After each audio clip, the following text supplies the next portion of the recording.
Pernikahan yang tidak terpikirkan. Episode 9. Bertemu dengan CEO. Siska menerima pesan dari Mei-ling dan langsung menyimpan nomor ponsel Nur. Siska berencana ingin memakai jasa Nur untuk acara pertunangan ridho putranya. Tidak hanya itu, ada rasa penasaran bagi Siska yang ingin mengenal Nur. Acara pesta ulang tahun Fei Fei berakhir saat tengah malam. Nur dan Teamnya berehat sebentar melepaskan penat mereka setelah bekerja dari pagi hingga malam. Mereka semua sangat senang karena acara pesta berjalan lancar tanpa kendala apapun. Nur sudah melaporkan hasil pekerjaannya dan tim pada Cantika sehingga Cantika memberikan mereka libur 2 hari 1 malam di Pulau MK. Guys, acara kita kali ini sukses besar, dan tadi aku udah ngabarin Mbak Cantika, kata Nur saat berkumpul bersama timnya. Terus Mbak, tanya anggota tim 2. Terus Mbak Cantika ngasih kita libur 2 hari 1 malam di sini sama uang saku untuk kita, kata Nur disambut gembira oleh anggota teamnya. Yes! Liburan, sorak tim Nur senang, rasa lelah mereka menguap entah kemana. Sudah. Semua peralatan di sini besok saja kita bereskan. Sekarang sebaiknya kalian semua istirahat, perintah Nur pada anggota timnya. Setelah anggota timnya kembali ke kamar masing-masing, tinggal Nur sendiri di lokasi acara. Mereka semua sudah sangat lelah, sebaiknya semua peralatan ini aku saja yang membereskan semuanya. Kasihan juga kalau besok nyuruh mereka buat beresin ini semua, gumam Nur dalam pikirannya. Tanpa pikir panjang, Nur membuka sepatu high heels yang digunakannya. Nur mulai menyimpan peralatan dan dekorasi ke dalam kardus yang telah disediakan. Menyusun dengan sangat rapi tanpa ada satupun yabek tertinggal. Sutomo yang tidak bisa tidur malam itu memilih berjalan-jalan di luar cottage. Menghirup udara malam melepaskan penat dan merelaksasi tubuhnya. Langkah Pak Sutomo terhenti saat melihat perempuan dan beberapa petugas cottage di lokasi pesta sedang sibuk menyimpan peralatan ke dalam kardus. Nur Lisa, sudah tengah malam dia masih mengerjakan ini semua sendiri, kata Sutomo dalam hati, dia terus memperhatikan Nur yang fokus dengan pekerjaannya. Sutomo kagum dengan Nur yang sangat bertanggung jawab dalam pekerjaannya. Hehem, Sutomo berdehem. Nur melihat ke belakangnya dan mendapati Sutomo. Tuan Sutomo, ada yang bisa saya bantu? Tanya Nur. Tengah malam begini kamu masih menyelesaikan pekerjaanmu. Mana anggota kamu yang lainnya?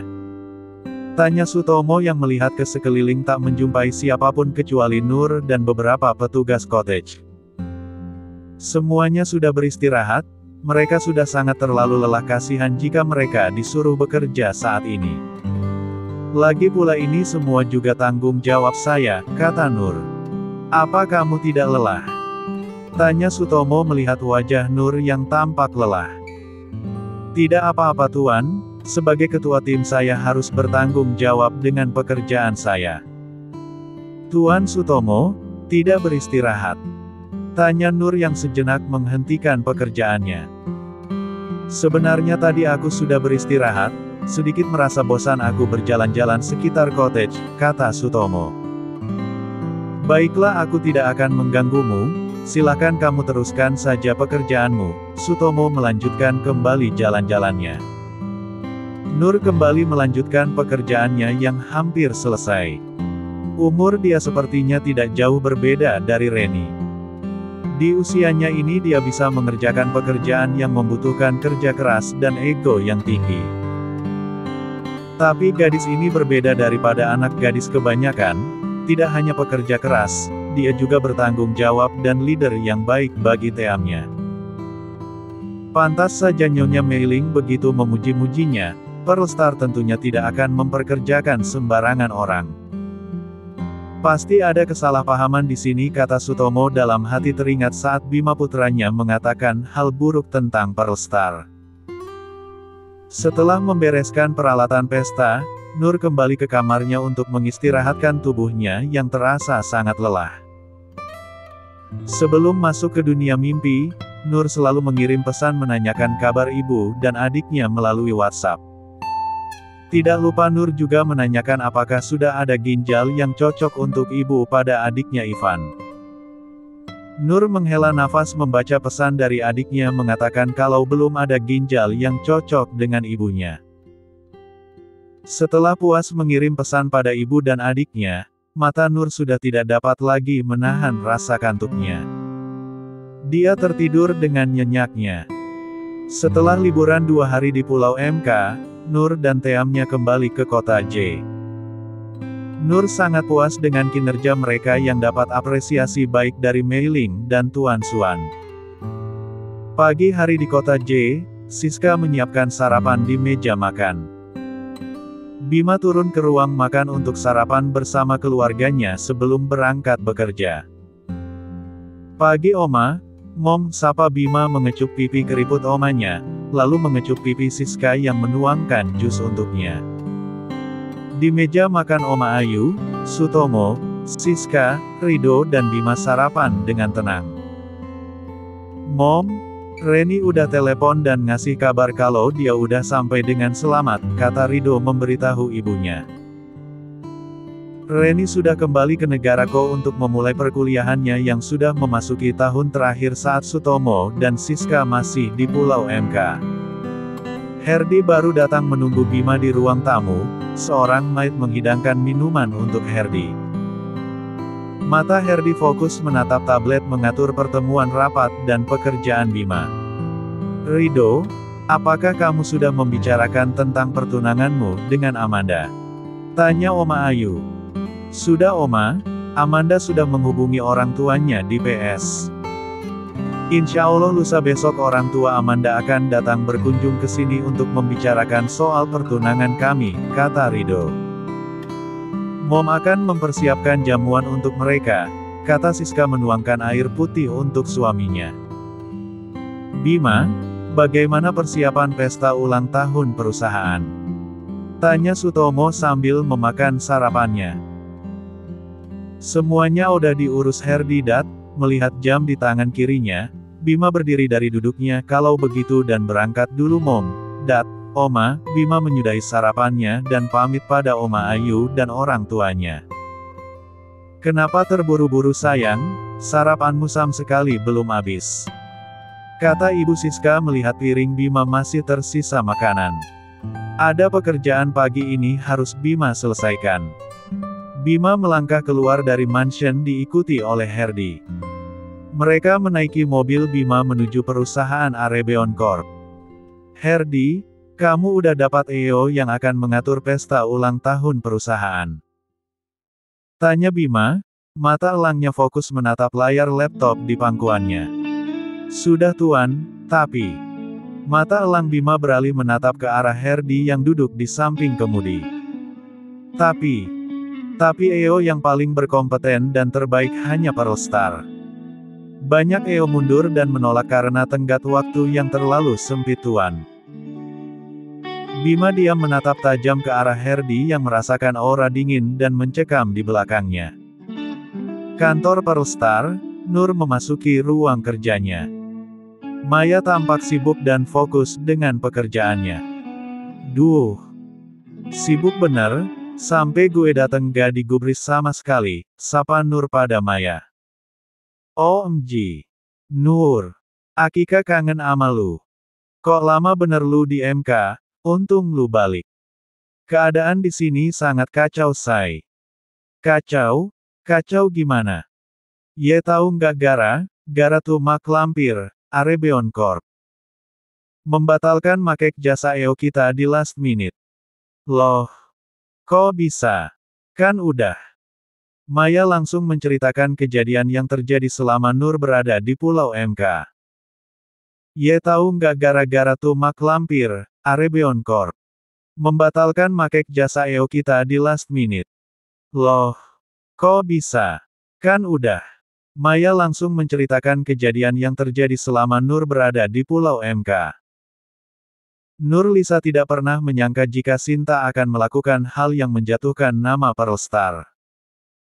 Nggak pernah ngangka gue kalau dia bakalan ngelakuin hal seperti itu. Ya, namanya juga Jon Snow. Lihat cowok bening entajir, udah bikin tuh mak lampir kelepek-kelepek, ngehalu bisa bikin semua cowok tunduk ama dia. Terus sekarang Sinta gimana, Mei? Dia cuma diskors selama 6 bulan ama Tika. Oh, syukurlah deh kalau cuman diskors. Aduh Nur, lu ama Tika sama aja ya. Lo emang napa sih Mei? Bukannya bagus kalau Sinta cuma diskors aja. Bagus apanya coba say, kalau si mak lampir bisa berubah sih nggak masalah. Nah kalau dia masih sama dan bikin ulah lagi, amit-amit deh. Semoga saja nggak Mei, secara dia kan udah diskors sama Mbak Cantika. Mestinya si Tika pecat aja tuh mak lampir. Maya kesal mengingat kejadian yang membuat Pearl Star mengalami kerugian besar. Nur hanya tersenyum melihat Maya yang kesal. Gue ke ruangan Mbak Cantika dulu deh. Maya menganggukkan kepalanya dan kembali melanjutkan pekerjaannya. Nur melangkahkan kakinya menuju ke ruangan Cantika. Di Arebeon Corp. Bima duduk di bangku kebesarannya di ruang CEO. Dengan tenang dia mendengarkan penjelasan Herdi yang mengatakan, jika banyak jasa EO yang mundur atau tidak sanggup membantu mereka dalam tenggat waktu yang sempit. Herdi juga mengatakan Pearl Star Wo dan EO pilihan terakhir mereka karena mereka sudah sempat meeting bersama membahas list acara pesta ulang tahun perusahaan beberapa hari sebelumnya. Lama Bima berpikir akhirnya dia memberi keputusan. Herdi, hubungi pihak Pearl Star, kita akan meeting setelah jam makan siang nanti di kantor ini, keputusan Bima. Herdi bernafas lega mendengar keputusan Bima yang sudah sangat tepat dan dia tidak harus mencari-cari EO yang sanggup untuk mengatur pesta perusahaan. Baik Tuan Muda, saya akan menghubungi pihak Pearl Star sekarang.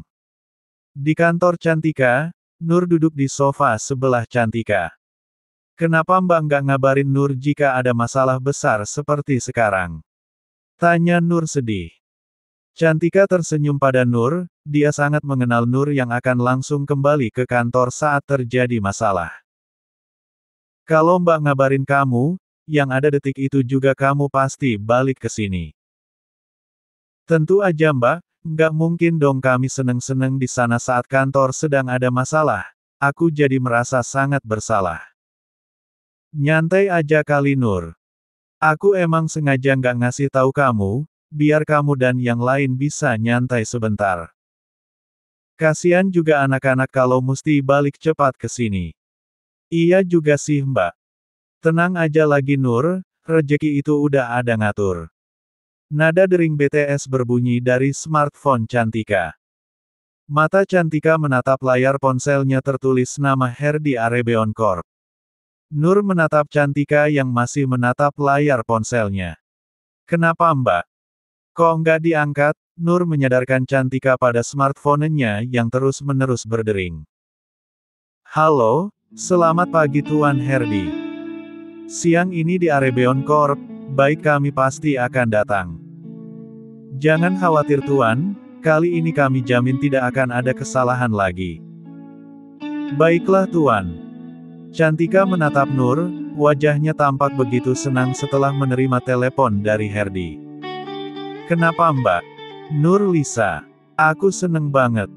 Kamu tahu nggak yang hubungi aku tadi dari Arebeon Corp? Mereka minta kita datang ke kantornya siang ini untuk meeting kembali dengan mereka. Beneran Mbak? Tanya Nur tidak percaya. Cantika mengangguk senang langsung memeluk Nur. Setelah melepaskan pelukannya Cantika meminta Nur untuk mempersiapkan bahan untuk meeting mereka. Sekarang kamu persiapkan semua materinya ya Nur. Kalau bisa kamu selesaiin sesudah jam makan siang ya Nur. Beres Mbak, insya Allah sebelum meeting semuanya beres. Kalau gitu Nur balik ke ruangan dulu mau persiapkan semuanya. Nur pamit meninggalkan ruangan Cantika kembali ke ruang kerjanya. Nur mulai membuka laptop dan mencari folder list rencana acara pesta untuk Arebeon Corp.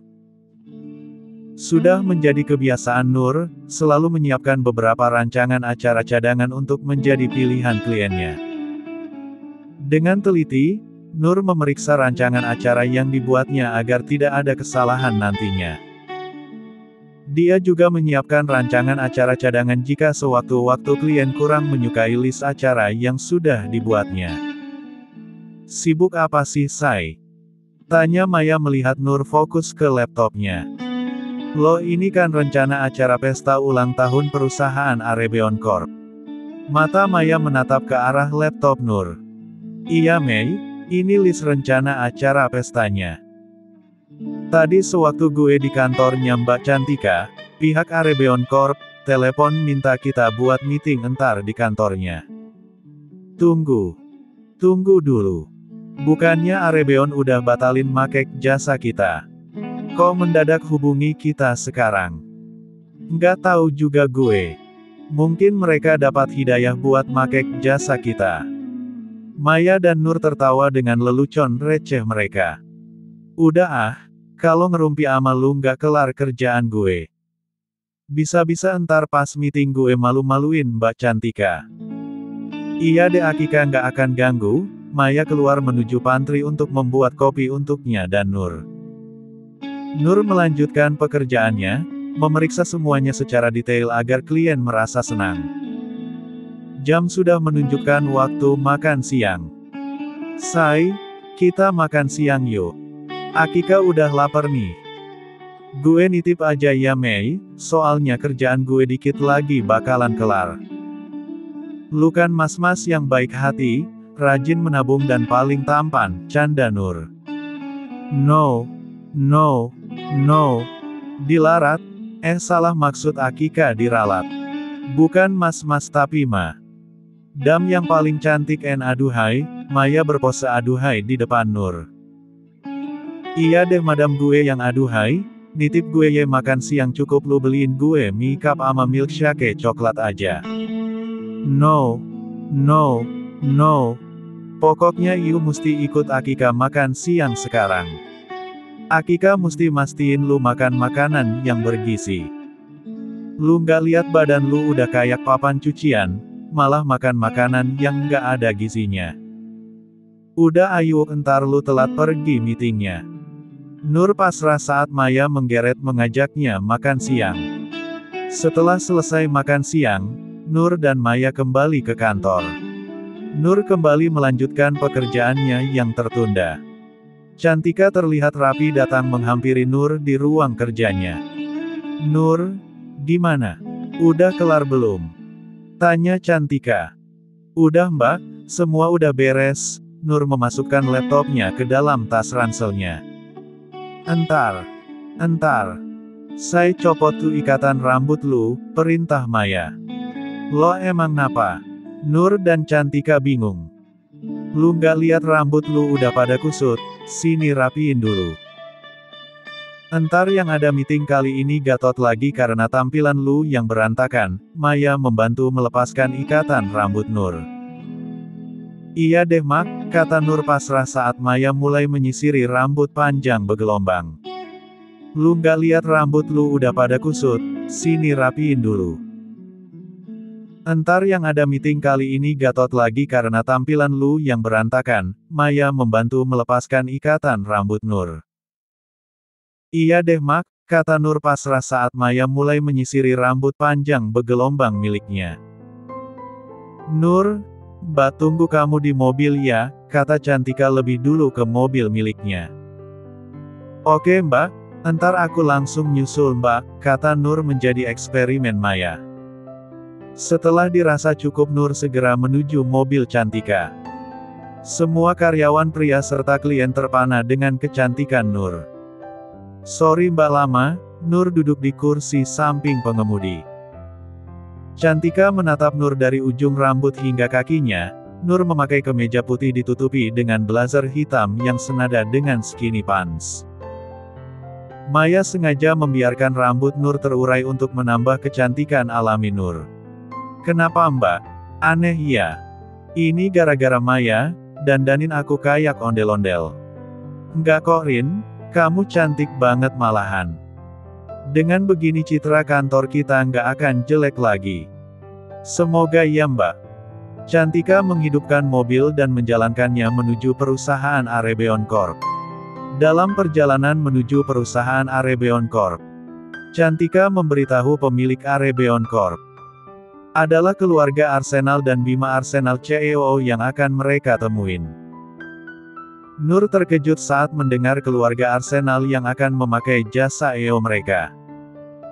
Walaupun Nur tidak pernah melihat wajah atau foto keluarga Arsenal, tapi semua orang tahu siapa keluarga Arsenal.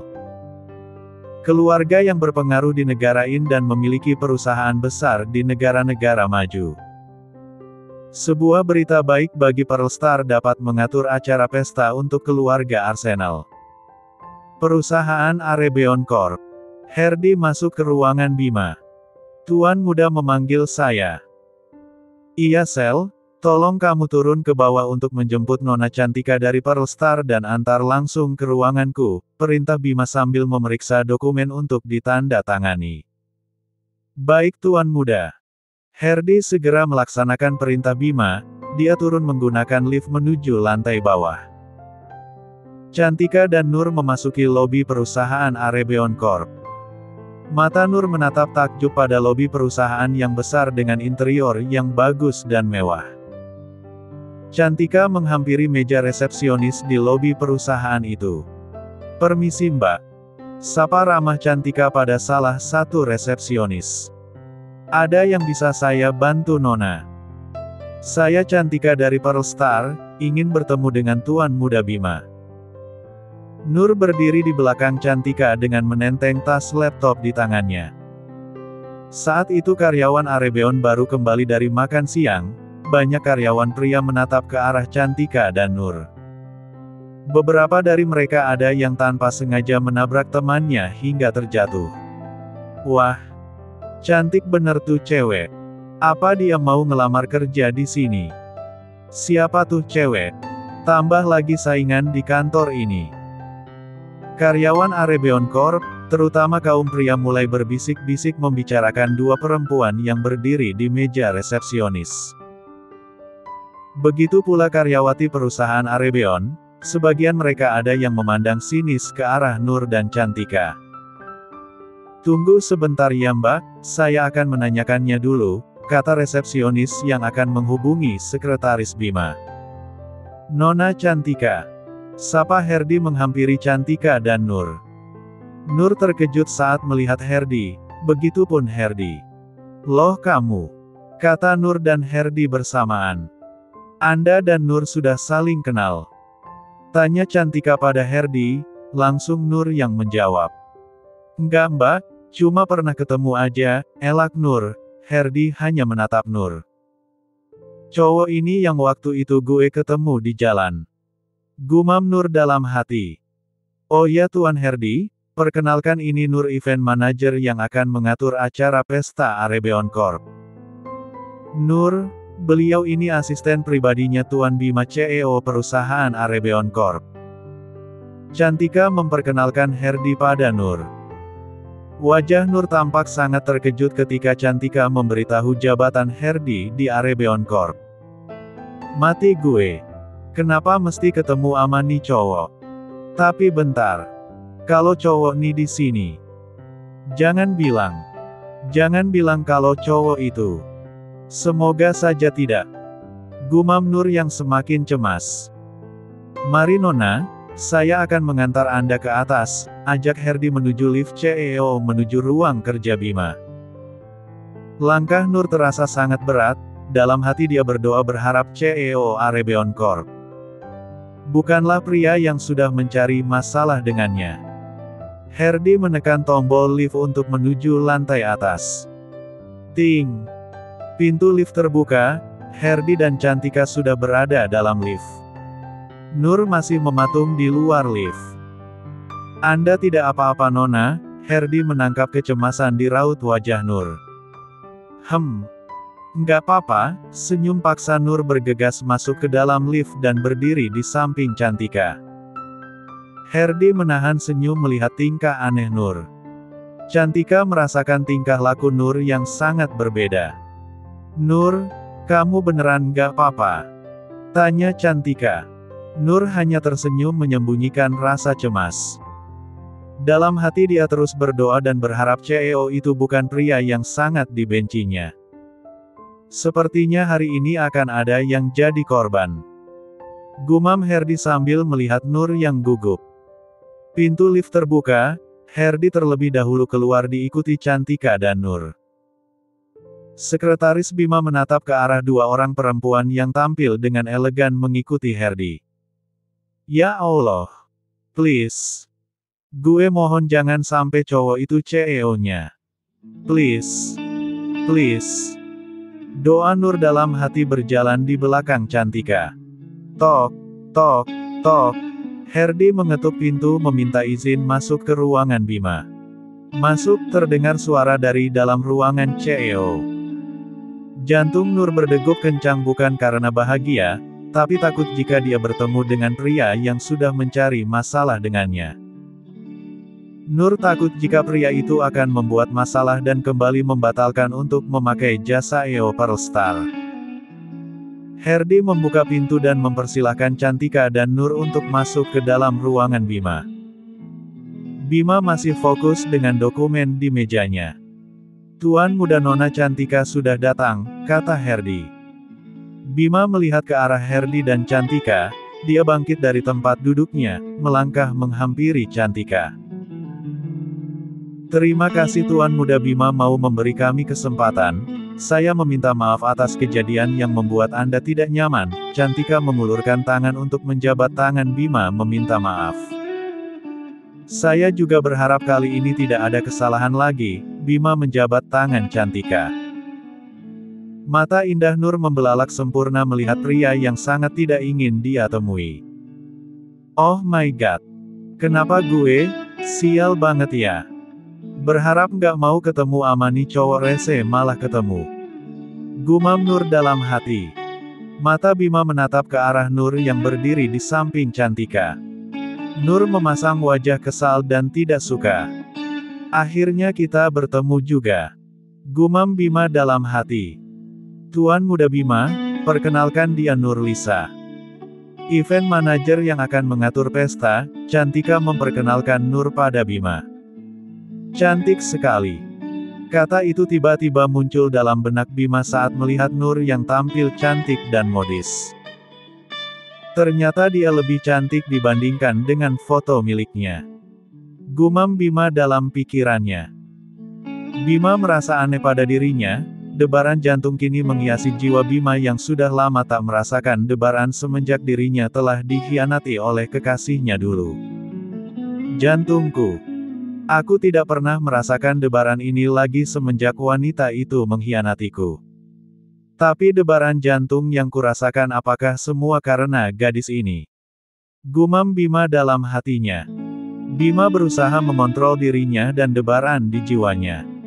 Bersambung.